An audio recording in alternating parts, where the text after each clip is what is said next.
Real മാഡ്രിഡും ബെൻഫിക്കയുമാണ് ഇനി play off ഘട്ടത്തിൽ face ചെയ്യാൻ പോകുന്ന ടീമുകൾ.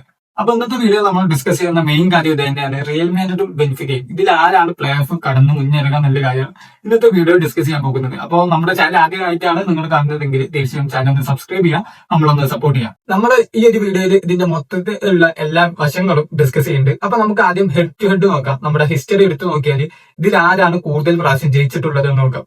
ഇതിൽ നോക്കുമ്പോൾ ആദ്യമായിട്ട് ഇവർ ഏറ്റുമുട്ടിയത് 1962 UCL ഫൈനലാണ്. അതായത് അന്നത്തെ കാലത്ത് യൂറോപ്യൻ കപ്പായിരുന്നു, അതിന്റെ ഫൈനലാണ് ഏറ്റുമുട്ടിയത്. അന്ന് 5-2 നില സ്കോറിന് റിയൽ മാഡ്രിഡ് 5-3 നില സ്കോറിന് റിയൽ മാഡ്രിഡ് പരാജയപ്പെട്ടു. ബെൻഫിക്ക ആണ് ജയിച്ചത്.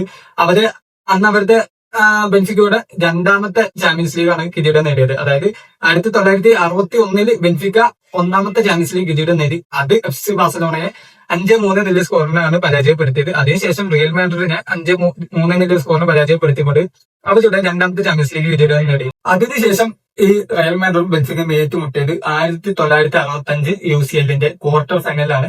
അതിൽ ഒന്നാം പാദ ക്വാർട്ടർ ഫൈനലിൽ 5-1 നില സ്കോറിന് ബെൻഫിക്ക വിജയിച്ചു. രണ്ടാം പാദത്തിലെ ക്വാർട്ടർ ഫൈനലിൽ റയൽ മാഡ്രിഡ് 2-1 ബെൻഫിക്കയെ തോൽപ്പിച്ചു. എന്നിരുന്നാലും അഗ്രിഗേറ്റ് നോക്കുമ്പോൾ ബെൻഫിക്കയാണ് അന്ന് സെമിഫൈനലിൽ എത്തിയത്. അതിനുശേഷം നേരിട്ടത് ഇപ്പൊ ലാസ്റ്റ് കഴിഞ്ഞ UCL മാച്ചിലാണ് അവര് നേരിട്ടത്. അത് 4-2 നില സ്കോറിൽ ബെൻഫിക്ക വിജയിക്കുകയും ചെയ്തു. അപ്പൊ ടോട്ടല് നമ്മൾ നോക്കിയാൽ ബെൻഫിക്ക 3 മത്സരത്തിൽ വിജയിച്ച് റിയൽ മാഡ്രിഡ് 1 മത്സരത്തിലും വിജയിച്ചു എന്നുള്ളതാണ് ഫേസ് ടു ഫേസ് കണക്കിൽ നമുക്ക് കാണാൻ കഴിയുന്ന കാര്യം. ഇനി ആ ഹിസ്റ്ററിക്കപ്പുറം ബാക്കിയുള്ള കാര്യങ്ങൾ നോക്കുകയാണെങ്കിൽ ഈ ഒരു സീസണിലെ UCL നോക്കുകയാണെങ്കിൽ റിയൽ മാഡ്രിഡിന്റെ പെർഫോമൻസ് നോക്കുകയാണെങ്കിൽ 8 കളികളിൽ 5 കളി ജയം, 3 കളി തോൽവി, 15 പോയിന്റ്. ഇനി ബെൻഫിക്കയുടെ കാര്യം എടുത്തു നോക്കുകയാണെങ്കിൽ അവര് 8 കളികളിൽ നിന്ന് 3 ജയം, 5 തോൽവി, 9 പോയിന്റ്. അങ്ങനെയാണ് അവര് നമ്മളെ പ്ലേ ഓഫിൽ എത്തിയിട്ടുള്ളത് എന്നാണ്. ഇതിൽ ഒരു -2 ആണ് അവരുടെ ഗോൾ ഡിഫറൻസ്. അങ്ങനെയാണ് അവർ ആ പ്ലേ ഓഫിൽ എത്തിയിട്ടുള്ളത്. ഇനി റിയൽ മാഡ്രിഡ് ഏതൊക്കെ ടീമുകളോടാണ് പരാജയപ്പെട്ടത് നോക്കാം. ഒന്ന് ബെൻഫിക്ക, പിന്നെ ഒന്ന് മാഞ്ചസ്റ്റർ സിറ്റി, മറ്റൊരു ടീം ലിവർപൂൾ. ഇനി അതുപോലെ തന്നെ ബെൻഫിക്ക പരാജയപ്പെട്ട ടീമുകൾ നോക്കുകയാണെങ്കിൽ Juventus, Bayer Leverkusen, Newcastle, Chelsea, Qarabag, അതൊരു അസർബൈജൻ ക്ലബ്ബാണ്. അവരായിട്ടായിരുന്നു ബെൻഫിക്കയുടെ ആദ്യ മത്സരം. ആ ഒരു മത്സരത്തിലും അവര് പരാജയപ്പെട്ടു. അപ്പൊ ഇങ്ങനെ നോക്കുകയാണെങ്കിൽ ഫോമിന്റെ കാര്യം നോക്കുകയാണെങ്കിൽ അഫ്കോഴ്സ് റിയൽ മാഡ്രിഡ് തന്നെയാണ് മുന്നിട്ട് നിൽക്കുന്നത്.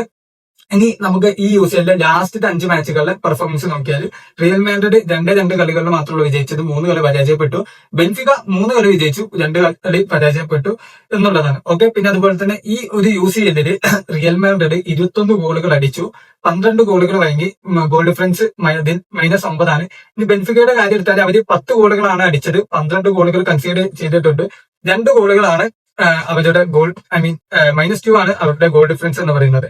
ഇനി ബെൻഫിക്കയുടെ ഈ ഒരു UCL ടോപ്പ് സ്കോറർ ആരാണ് നോക്കിയാൽ ആൻഡ്രസ് എന്ന് പറഞ്ഞ പ്ലെയർ ആണ്. 3 ഗോളുകളാണ് സ്കോർ ചെയ്തിട്ടുള്ളത്.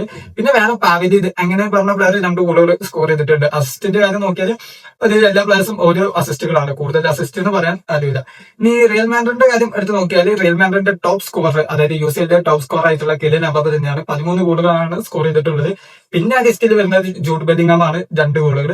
പിന്നെ വിനി, ഇബ്രാഹിം, മസ്തന്തോനോ ഇവർക്ക് 1 ഗോളുകളാണ് സ്കോർ ചെയ്തിട്ടുള്ളത്. ഇനി അസിസ്റ്റിന്റെ കാര്യം കൺസിഡർ ചെയ്താൽ അവിടെ വിനീഷ്യസും ആർദ ഗോളറും 2 പേർക്കും 4 അസിസ്റ്റുകൾ വീതം ഉണ്ട് എന്നുള്ള കാര്യം കേട്ടോ. ഇനി നമുക്ക് ഡിസിപ്ലിന്റെ കാര്യം ചെക്ക് ചെയ്ത് കഴിഞ്ഞാൽ നമ്മുടെ ബെൻഫിക്കക്ക് 12 യെല്ലോ കാർഡും 1 റെഡ് കാർഡാണ് ബെൻഫിക്കയുടെ ഷെൽഫിലുള്ളത്. ഇനി റിയൽ മാഡ്രിഡ് നോക്കിയാൽ 21 യെല്ലോ കാർഡും 3 റെഡ് കാർഡുമാണ് റിയൽ മാഡ്രിഡ്. അതായത് ഡിസിപ്ലിന്റെ കാര്യത്തിൽ മോശം പെർഫോമൻസ് ആണ്. എസ്പെഷ്യലി ലാസ്റ്റ് മാച്ചിലൊക്കെ 2 റെഡ് കാർഡാണ് റിയൽ മാഡ്രിഡ് വാങ്ങിക്കൂട്ടിയത് എന്നുള്ള കാര്യം ശ്രദ്ധിക്കേണ്ടതാണ്.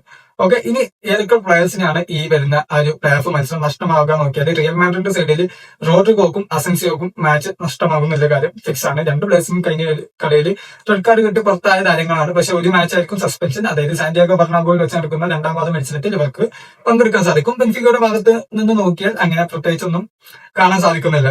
പിന്നെ അവര് ടോട്ടൽ എല്ലാവർക്കും 1 യെല്ലോ കാർഡൊക്കെയാണ് കാണുന്നത്. പിന്നെ ഒരു പ്ലെയറിന് 3 യെല്ലോ കാർഡൊക്കെ കിട്ടിയാലാണ് ഇത് സസ്പെൻഷൻ വരിക. 3 യെല്ലോ കാർഡ് ഓരോ സിംഗിൾ ഗെയിമിൽ കിട്ടിയാലാണ് സസ്പെൻഷൻ വരിക. അങ്ങനെ അത്രയും യെല്ലോ കാർഡ് നിലവിൽ അവർ ഏൺ ചെയ്തിട്ടില്ല എന്നുള്ളതാണ്. റിയൽ മാഡ്രിഡിന്റെ കറേറസിന്, ലെഫ്റ്റ് ബാക്ക് കറേറസിന് 4 യെല്ലോ കാർഡ് ഉണ്ട്. അതിൽ 3 യെല്ലോ കാർഡ് കഴിഞ്ഞ് പുള്ളിക്കാരന് ഒരു മാച്ച് സസ്പെൻഷൻ കിട്ടി, അങ്ങനെ പുറത്തു പോകേണ്ടി വന്ന്. ഇപ്പോൾ കഴിഞ്ഞ മത്സരത്തിൽ വീണ്ടും 1 യെല്ലോ കാർഡ് വാങ്ങി. പക്ഷെ ഇനി ഒരു യെല്ലോ കാർഡും പാടും കിട്ടിയാലായിരിക്കും അടുത്ത മത്സരത്തിൽ ബാൻ കിട്ടുള്ളൂ. ഇനി ഈ മാച്ചുകളുടെ ഡേറ്റ് നോക്കുകയാണെങ്കിൽ ഈ ഒരു പ്ലേ ഓഫിന്റെ ഫസ്റ്റ് ലെഗ് വരുന്നത് 18 ഫെബ്രുവരി രാത്രി 1:30 അതായത് 17-ാം തീയതി രാത്രി 1:30 മത്സരം എന്ന് പറയാം. അത് നടക്കുന്നത് നമ്മുടെ ബെൻഫിക്കയുടെ ഹോം ഗ്രൗണ്ടിൽ വെച്ചാണ്. ഏകദേശം 68,000 ആളുകൾക്ക് കാണാൻ പറ്റുന്ന അത്രയും കപ്പാസിറ്റി ഉള്ള സ്റ്റേഡിയമാണിത്. ഇനി ഇതിന്റെ സെക്കൻഡ് ലെഗ് വരുന്നത് 26 ഫെബ്രുവരി രാത്രി 1:30, അതായത് 25 നൈറ്റ് ആയിരിക്കും കളി വരിക. നമ്മുടെ സാന്റിയാഗോ ബെർണാബിൽ വെച്ചായിരിക്കും. ഏകദേശം 84,000 കാണികൾക്ക്, അത്രയും കാണികളെ ഉൾക്കൊള്ളാൻ പറ്റുന്ന കപ്പാസിറ്റി ഉള്ള ഗ്രൗണ്ടാണ്, എനിക്ക് സ്റ്റേഡിയമാണ് സാന്റിയാഗോ ബെർണാബിലേത്. ഇനി ഈ രണ്ട് ടീമുകൾ ബെൻഫിക്ക, റിയൽ മാഡ്രിഡ്, അവിടെ ലീഗിലെ ഫോം നോക്കിയാൽ റിയൽ മാഡ്രിഡ് ലാലിഗയിൽ നിലവിൽ 2ാം സ്ഥാനക്കാരാണ്. FC ബാഴ്സലോണയുമായിട്ട് 1 പോയിന്റിന്റെ ഡിഫറൻസ് ആണുള്ളത്. ഇനി ബെൻഫിക്കയുടെ കാര്യം എടുത്താൽ അവരുടെ പോർച്ചുഗൽ ലീഗിൽ 3ാം സ്ഥാനമാണ്. നമ്മുടെ 1ാം സ്ഥാനക്കാരുമായിട്ട് ഏകദേശം 10 പോയിന്റിന്റെ ഡിഫറൻസ് അവർക്കുണ്ട്. ഇനി അതുപോലെ തന്നെ UCL ക്ലീൻ ഷീറ്റിന്റെ എണ്ണം നോക്കിയാൽ രണ്ട് ടീമിനും 2 ക്ലീൻ ഷീറ്റുകളാണ് ഉള്ളതെന്നാണ്. പിന്നെ അതുപോലെ തന്നെ റിയൽ മാഡ്രിഡിന്റെ ഈ ഒരു മാച്ചിൽ എനിക്ക് തോന്നുന്ന ഒരു ലൈനപ്പ് എന്ന് പറയുന്നത് 4-3-3 പൊസിഷൻ തന്നെയായിരിക്കും. അതിൽ ഗോൾ കീപ്പറായിട്ട് കുർട്ടോ, ഡിഫൻസീവ് സൈഡിൽ വാൽവർഡെ, നമ്മുടെ ഹുയിസന്, അലാബ, പിന്നെ അതുപോലെ തന്നെ കറേറസ് ആയിരിക്കും നിൽക്കുക. അതുപോലെ തന്നെ മിഡ്ഫീൽഡ് നോക്കുകയാണെങ്കിൽ ബെല്ലിംഗാം, ആർദാ ഗുലാർ, ചുവമിനി, ഇത് തന്നെയായിരിക്കും ഒരുപക്ഷെ പരീക്ഷിക്കാൻ നിലവിൽ സാധ്യതയുള്ളത്. പക്ഷെ ഒരുപക്ഷെ അത് മാറ്റിയിട്ട് നമ്മുടെ ബെല്ലിംഗാമോ കമോയിങ്ക, ചുവമിനി എന്നുള്ള ഒരു രീതിയിൽ വന്നേക്കാം. നമ്മുടെ അറ്റാക്കിംഗ് സൈഡിൽ മസ്തന്തുവിനെ ആയിരിക്കും റൈറ്റ് വിംഗിൽ കളിക്കുക. നമ്മുടെ റോഡ്രിഗോ ഓഫാണ്. പിന്നെ അതുപോലെ തന്നെ കഴിഞ്ഞ കളിയിൽ മസ്തന്തുവിന് എത്ര വലിയ രീതിയിൽ പെർഫോം ചെയ്തിട്ടില്ല. അതിനായി തന്നെ ചിലപ്പോൾ ഒരുപക്ഷെ ബ്രാഹിം ഡിയാസിനെ റെഡ് സൈഡിൽ കളിപ്പിക്കാനുള്ള ചാൻസും തള്ളിക്കളയാനാവില്ല. പിന്നെ അതുപോലെ തന്നെ അറ്റാക്കിംഗ് സൈഡിൽ മറ്റ് വിനീഷ്യസ് എംബാപ്പെ തന്നെയായിരിക്കും. അപ്പോൾ ഇത്രയൊക്കെയാണ് സത്യം പറഞ്ഞാൽ ഈ ഒരു Benfica versus real Madrid match analysis നോക്കിയാൽ നമ്മുടെ മൊത്തത്തിലുള്ള ഒരു അഡ്വാൻറ്റേജ് റിയൽ മാഡ്രിഡിനാണ്. പക്ഷേ ഡിസിപ്ലിന്റെ കാര്യത്തിൽ നോക്കിയാൽ റിയൽ മാഡ്രിഡ് മോശമാണ്.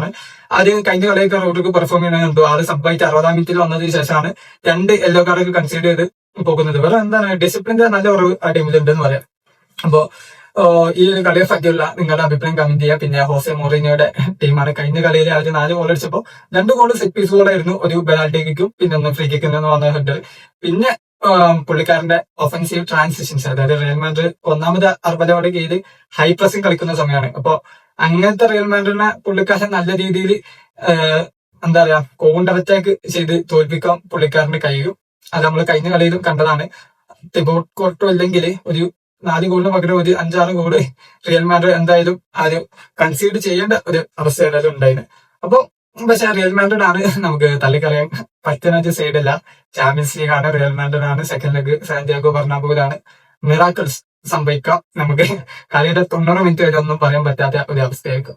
അപ്പൊ ഈ കളിയെ പറ്റിയുള്ള നിങ്ങളുടെ പ്രഡിക്ഷൻസും കാര്യങ്ങളൊക്കെ കമന്റ് ബോക്സിൽ അറിയിക്കുക. അതുപോലെ തന്നെ ഈ ഒരു വീഡിയോ ഉപകാരപ്പെട്ട തീർച്ചയായും നമ്മുടെ ചാനൽ ഒന്ന് സബ്സ്ക്രൈബ് ചെയ്യുക.